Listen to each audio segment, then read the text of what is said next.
함께 읽으실 말씀은 사도행전 17장 16절에서 23절까지의 말씀입니다. 바울이 아덴에서 그들을 기다리다가 그 성에 우상이 가득한 것을 보고 마음에 격분하여 회당에서는 유대인과 경건한 사람들과 또 장터에서는 날마다 만나는 사람들과 변론하니 어떤 에피쿠로스와 스토아 철학자들도 바울과 쟁론할세 어떤 사람은 이르되 이 말쟁이가 무슨 말을 하고자 하느냐 하고 어떤 사람은 이르되 이방신들을 전하는 사람인가 보다 하니 이는 바울이 예수와 부활을 전하기 때문이러라. 그를 붙들어 아레오바고로 가며 말하기를 내가 말하는 이 새로운 가르침이 무엇인지 우리가 알 수 있겠느냐. 내가 어떤 이상한 것을 우리 귀에 들려주니 그 무슨 뜻인지 알고자 하노라 하니 모든 아덴 사람과 거기서 나그네 된 외국인들이 가장 새로운 것을 말하고 듣는 것 이외에는 달리 시간을 쓰지 않음이더라. 바울이 아레오바고 가운데 서서 말하되 아덴 사람들아 너희를 보니 범사에 종교심이 많도다. 내가 두루 다니며 너희가 위하는 것들을 보다가 알지 못하는 신에게라고 새긴 단도 보았으니 그런즉 너희가 알지 못하고 위하는 그것을 내가 너희에게 알게 하리라. 아멘.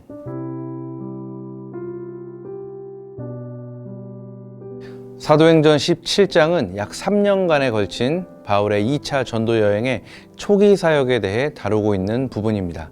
이 2차 전도 여행 기간 동안 바울과 그의 일행들은 오늘날의 그리스 반도에 해당하는 지역을 따라 내려가면서 사역을 했는데요.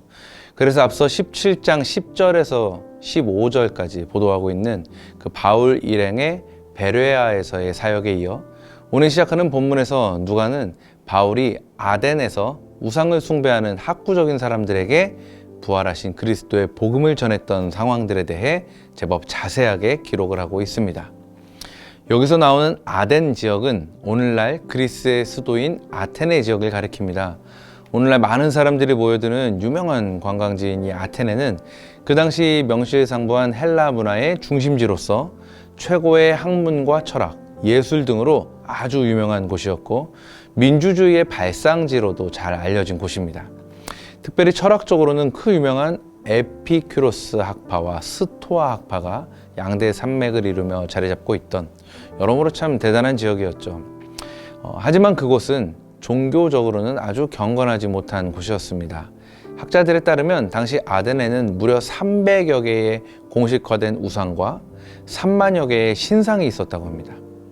그러니까 알고 보면 오늘날 우리에게 전해지고 있는 그곳의 훌륭한 예술 작품들과 조각들은 모두 당시의 그 맹목적인 우상 숭배의 산물일 뿐이라고 볼 수 있는 것이죠.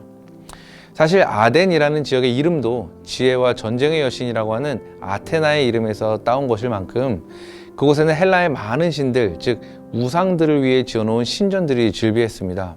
우리가 잘 알고 있는 그 아크로폴리스 광장 위에 그 왕관처럼 솟아있는 파르테논 신전과 또 에렉테이온 신전 같은 것들이 다 여기에 해당하죠.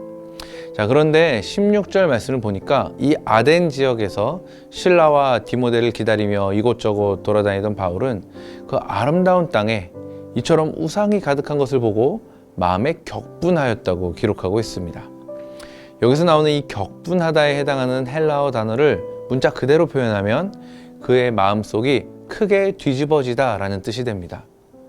근데 이 단어의 원형에 해당하는 그 헬라어 파록시노는 성경에서 언제 쓰였는가 살펴보면 이스라엘이 우상 숭배에 빠져 부도덕한 죄를 범했을 때, 이스라엘이 시내산에서 금송아지를 만들어 숭배했을 때, 북왕국이 사마리아에서 금송아지를 만들어서 야훼를 대신해 숭배하였을 때, 그때 거룩하신 야훼 하나님의 노하심이 격발되었다는 것을 묘사할 때 바로 이 파록시노가 쓰였던 것을 봅니다.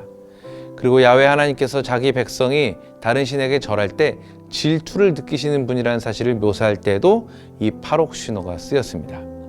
그러니까 지금 그 마음 안에 거룩하신 하나님의 마음을 품고 있던 사도 바울은 그렇게도 아름답고 거대한 이 도시가, 그리고 이 찬란한 문화가 악한 사단에 의해 눈이 어두워져서 살아계신 하나님이 아닌 다른 우상을 숭배하는데 완전히 심취해 있었다는 그 사실을 두 눈으로 보면서 말 그대로 마음속에서 분노가 끌어올랐다는 것이고, 이것은 곧 거룩하신 하나님께서 우상에게 절하는 자기 백성을 바라보며 느끼셨던 그 감정을 바울도 동일하게 느낀 겁니다.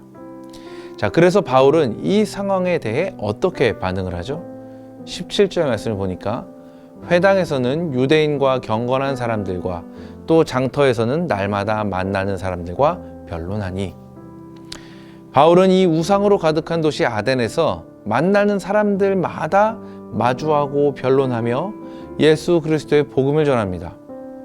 이것이 바로 오늘 우리가 바울에게서 주목해 보아야 할 모습입니다.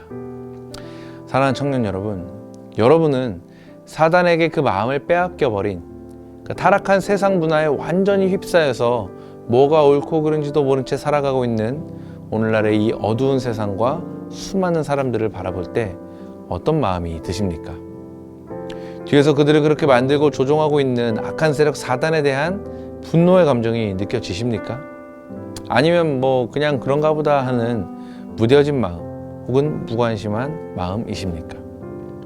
저는 오늘 본문에서 바울이 성경의 기록대로 격분했던 것은 결국 예수 그리스도의 복음 그리고 전도에 대한 열정에 대한 또 다른 표현이었다라고 생각을 합니다. 그래서 저는 오늘 여러분께 이렇게 한번 도전드리고 싶습니다. 우상을 섬기고 사단에게 속고 있는 사람들을 볼 때 거룩한 분노를 낼 수 있는 우리가 되기를 바랍니다. 우리 무뎌지지 맙시다. 우리 시큰둥하지 맙시다. 하나님 모르고 외면하고 다른 곳을 바라보고 그 죽음의 길로 걸어가고 있는 세상 사람들을 향해 무뎌진 마음이나 무관심이 아니라 거룩한 분노를 냅시다. 오늘 말씀 속에 바울처럼 그들을 어떻게든 악한 사단의 구렁텅이에서 건져내려고 이곳저곳 다니며 그리스도의 복음을 꺼내어놓고 변론했던 그 바울처럼 세상을 향해 그렇게 거룩하게 반응할 수 있는 저와 여러분 모두가 될 수 있기를 예수님의 이름으로 축복합니다. 기도하겠습니다.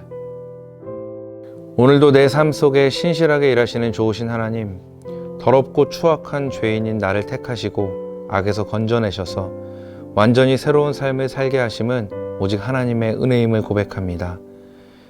그리고 이제는 그 은혜를 먼저 입은 자답게 아직 주님을 모르는 자들에게 주의 복음을 나눌 수 있는 내가 되기를 소망합니다. 주께서 담대한 믿음으로 함께하여 주옵소서. 감사드리며 지금도 내 삶의 주인 되시는 귀하신 예수님의 이름으로 기도합니다. 아멘.